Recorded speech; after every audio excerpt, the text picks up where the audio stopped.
Okay, Jared Hayne has not reported to pre-season training with the Parramatta Eels. There's been a lot of discussion about his possible future. He's out. He hasn't signed a new contract, so he's out of contract. It hasn't really worked out for him as some would have hoped, but he's over 30 now, so again, age is starting to tell against him.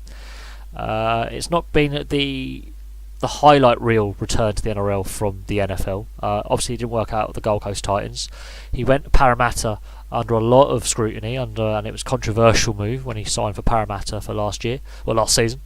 There were some times where he looked appalling, and sometimes he looked really, really good.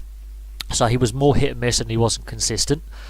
There have been issues raised about his fitness in the last pre-season when he was seen struggling in the warm-up games and in pre-season training, looking off the pace. Questions about, is he overweight? Is he fully fit? Blah, blah, blah, blah. There's off-field issues over in the US as well. But he hasn't reported to pre-season training. Is he on the way out of Parramatta? Most likely, yes.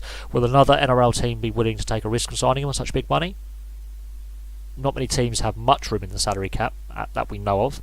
Or will he end up in the Super League? Or will he change codes yet again? AFL? Rugby Union? But he hasn't reported to pre-season training. It hasn't been that the dream return to Parramatta. I think he hoped to retire a Parramatta player. I don't think that's going to happen now. I'm not sure where he ends up and what teams would have the salary cap space to sign him, because he was signed below market value at Parramatta. That raised some eyebrows. We don't know where he's going to go now. Pretty much, he's been a big talking point since his return to the Gold Coast Titans a couple of years ago, and it hasn't necessarily worked out for him. But we'll see what happens.